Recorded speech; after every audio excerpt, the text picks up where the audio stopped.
In the 1970s, global warming proponents predicted we only had 15 to 30 years left to do something, or else there will be no more resources, billions will perish from the earth, starvation of unbelievable proportions, and those surviving will have to wear gas masks in order to survive the air pollution. And by 1985, only half the sunlight seen in 1970 will be able to reach the Earth, and just about every other doomsday scenario was predicted by the elite scientists of the time. And today we see the same type of doomsday predictions frequently. In 2015, we've still failed to address the climate problem. We're going to see more floods, more droughts, more wildfires. Flames cover hundreds of square miles. We expect more intense hurricanes. Well, how warm is it going to get? How much will sea level rise? We don't really know where the end is. Temperatures have hit dangerous levels. Agricultural production is dropping because temperatures are rising. You don't have to be a scientist to realize global warming is a fraud. You only have to ask yourself, how many times can a group of people predict something will happen in the future and be completely wrong before you stop believing them? And not just being wrong sometimes, but every time. In 1989, it was reported entire nations could be wiped off the earth by the year 2000 thanks to rising sea levels. In 2002, we must choose to feed humans or feed animals because there will not be enough arable farming for both. So we must go vegan by 2012 at the latest in order to save the planet from extinction. In 2004, even the Pentagon warned that global warming is going to destroy us unless we do something about it. Experts told us in 2005 the debate is over. The science has been settled. In 2007, they predicted that 50 million people will be homeless by 2010. Wait, no, make that 1 billion will flee their homes by 2050, and people have an obligation to humanity to help. Wait, no, not 1 billion, but billions. Only about 500 million in total will survive. For humanity, it's a matter of life and death. We only have until 2012 to save the planet, or it will be too late. All the crops will be gone, and people may become cannibals to survive within the next 30 to 40 years. In 2007, we only have 4 years to save Earth from this global warming. In 2009, Australia's chief scientist said we only have 5 years to save the world from disastrous global warming. Also in 2009, UK Prime Minister says forget 5 years, we only have 50 days. Prince Charles in 2009 says we only have 96 months to save the planet as climate change threatens to engulf us all. The Archbishop of Canterbury says we will see global warming cause doomsday if we do not stop it now, and rhetoric will not turn back the rising waters. And we must act by 2012 because if we don't, we're all going to be dead. This is the last chance, our very last chance to save the planet. Give us money and power to fix this now, because if we don't, all humans will be dead before 2030. No, forget 2030. The French foreign minister says we only have 500 days to avoid climate chaos. Tens of millions of lives hang in the balance. Climate crisis is a racist crisis. Climate change will cause mass rape and murder, precisely over 180,000 more rapes by the end of the century. It's not Islam or illegal immigration that will cause mass rapes or anything, but climate change, and it will happen very, very soon. Europe's central heating system is breaking down under the impact of global warming, which will both bake and freeze us. No, seriously, guys, this is, after all, the 6th catastrophic extinction event, so it's happened before, and it will happen again. Climate change is already costing us lives. Global warming is going to cause thousands of heat deaths. Climate change will create a massive increase in heart failures and death. No, wait, it's already happening. In Britain, they found just a 1 degree Celsius uptick caused 200 extra heart attacks. In August of 2003 in France, a heat wave killed over 11,000 people and another 2,000 extra deaths in the UK. By 2050, heat waves will cause 3 times the deaths from heart attacks, strokes, and respiratory illness. But that's not all. Asthma will increase and infectious diseases such as avian flu and SARS. The US isn't safe either. By the century's end, even Minnesota could see 8 times as many deaths due to extreme heat. Global warming may cause contagious cancer. Wait, no, forget all the other last chances. 2015 is our last chance. Global warming may be causing asteroids to hit the Earth. Well, we want to bring in our science guy, Bill Nye, and, talk about something else that's falling from the sky, and that is an asteroid.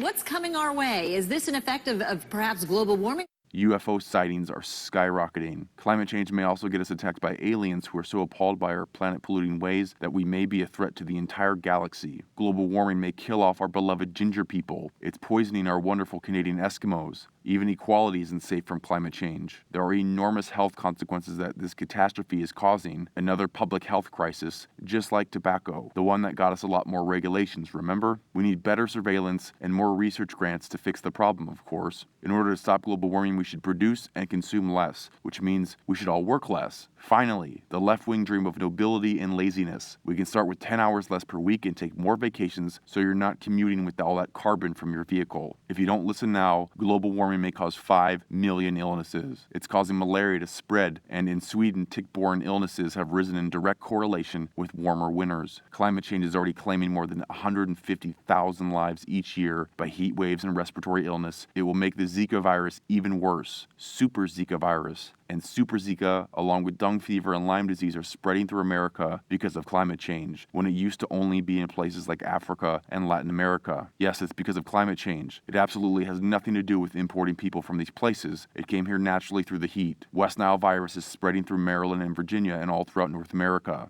It will spread more fish-eating diseases. More people are getting kidney stones thanks to climate change. All these carbon emissions are making people fat. It's already causing psychological stress, depression, and anxiety, and delusions, and people need psychiatric help to deal with all the trauma. It will cause a mass outbreak of over 500 mental disorders. Women will cheat on their men more. Global warming is creating more snowstorms already. No, wait, it's going to end snow altogether, says the New York Times. Oh, wait, no, snow is actually increasing again. But cherry blossoms are blossoming earlier and may end up blossoming in winter. Islands are disappearing off the grid. Leaves on our autumn trees are getting more colorful to cope. No, wait, leaves are getting less colorful because of climate change. Trees may grow slower because of the droughts caused by climate change. Wait, no, trees are growing 2 to 4 times faster than expected. Climate crisis is a racist crisis.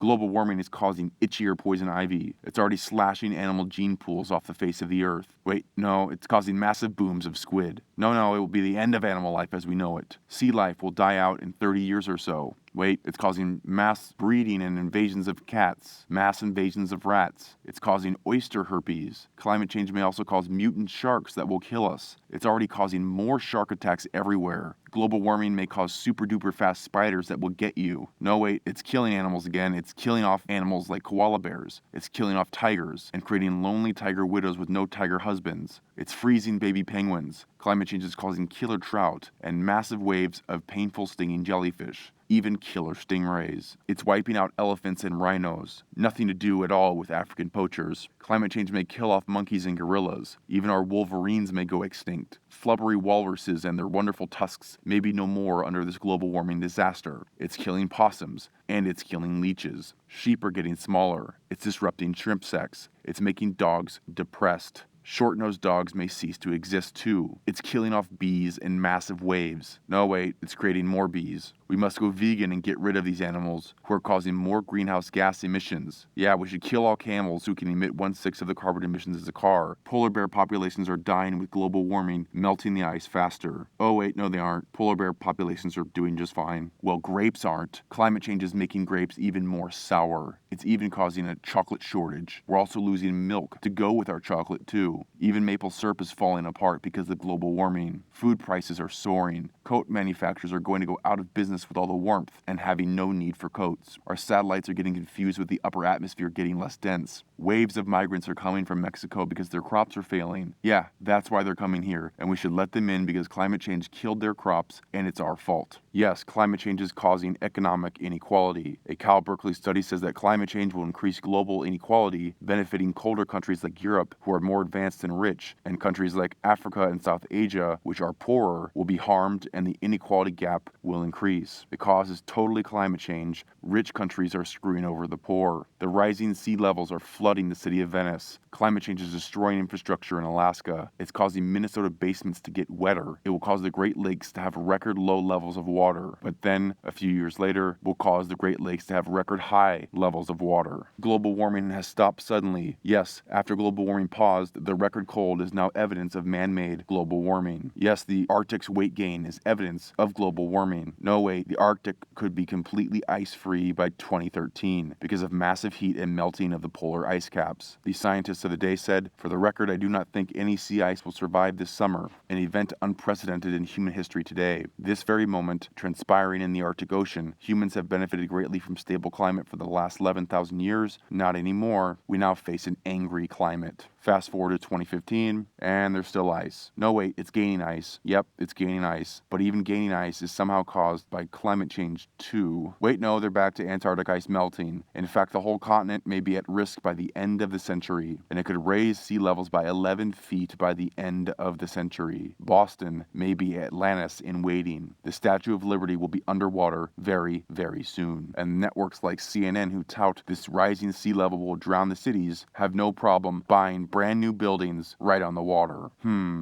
Climate crisis is a racist crisis. Climate change is causing retreating glaciers that are causing more earthquakes, and we should all expect more mega earthquakes, causing more extreme weather of all kinds, massive floods, massive waves, erosion, and structural damage. Yes, climate change is even directly causing typhoons, and we can expect more hurricanes like Katrina if we don't go green now. See, even some study says so. Yes, climate change is causing more Katrina-like hurricanes that will strike every 2 years. It will even cause a new, more powerful hurricane, a Category 6 hurricane.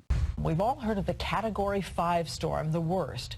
But could there soon be something even beyond that? ABC's Bill Blakemore is right here with us in Times Square. Bill?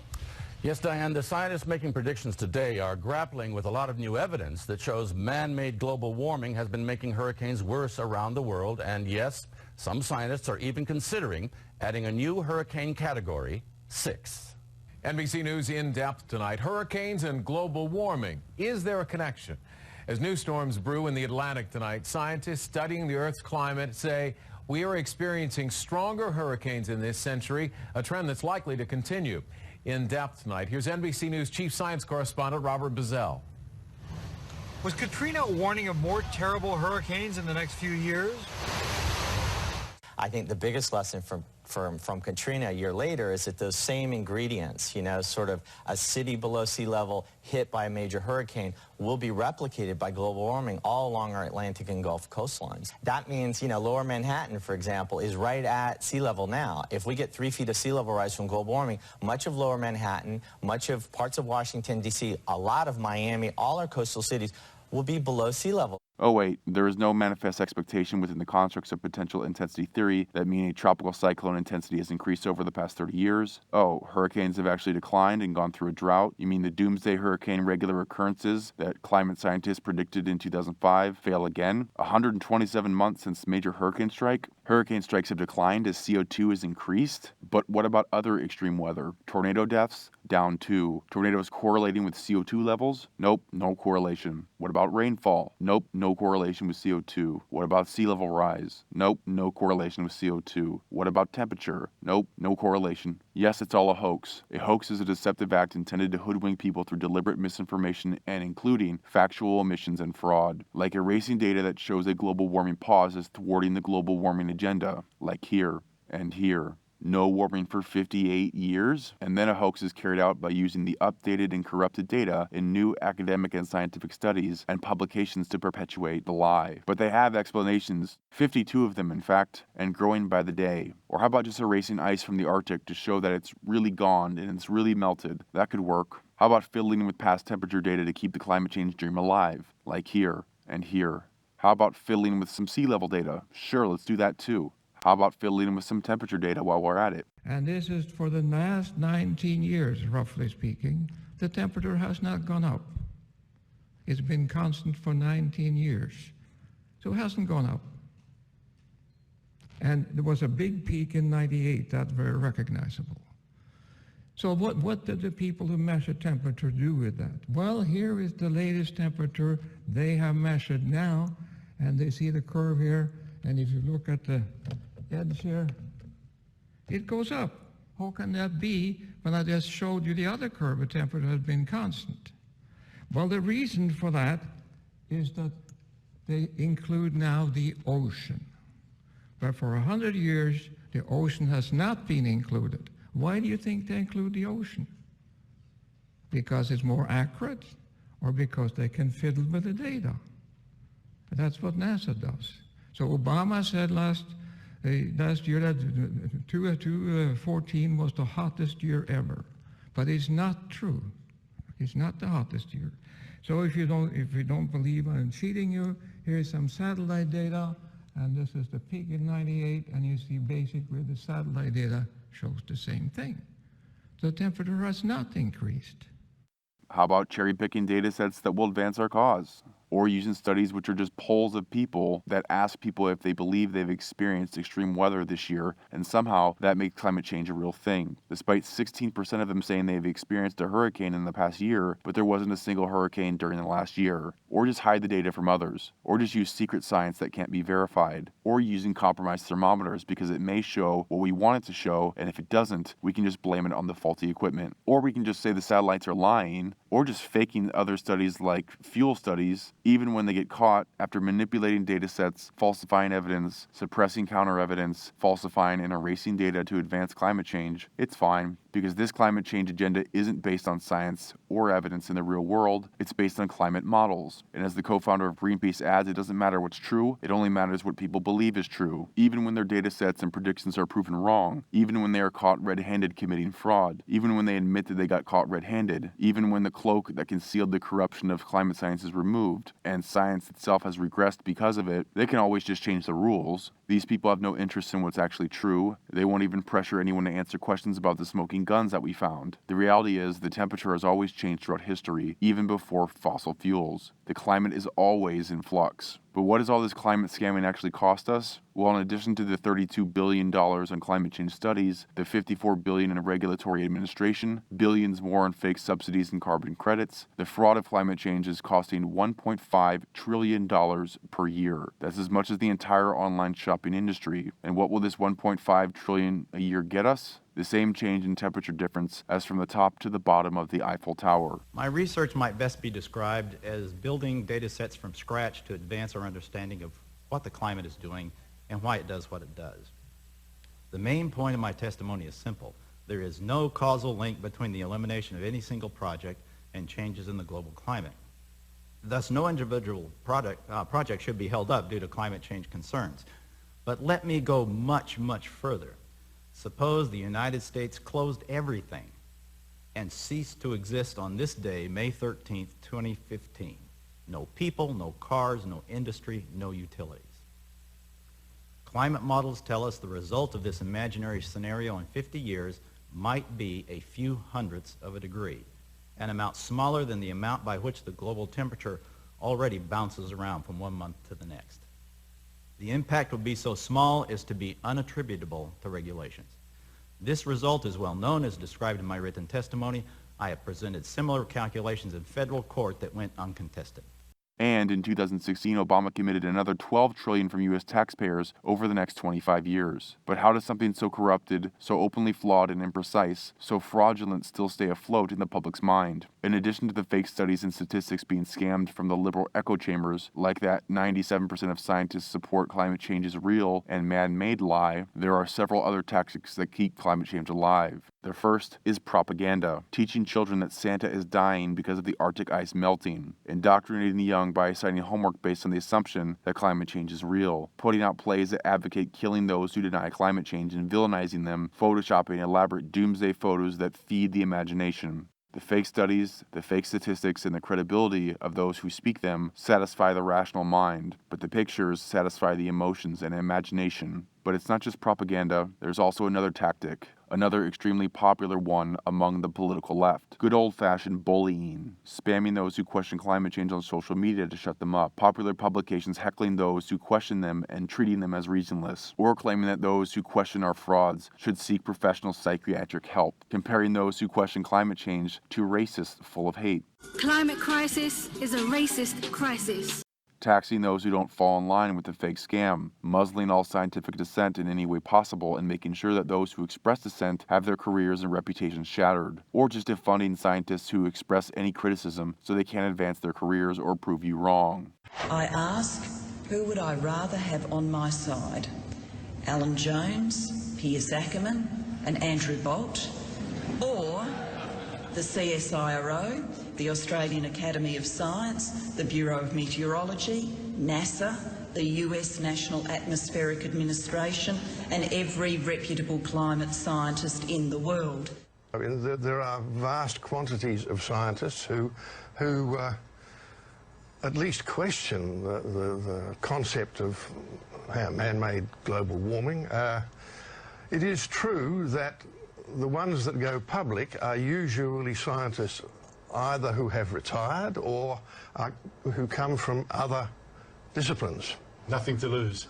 They've got nothing to lose. But in this day and age, it can be fairly dangerous to one's career if you are a climate scientist and express some vociferous objection to the concept of dangerous global warming. You know, in our court system, we have a prosecution, we have a defence. And by making the two sides argue, we can get to the truth, hopefully. And the defence side in a court case, actually, their sole job is to try to find problems with the opposition argument.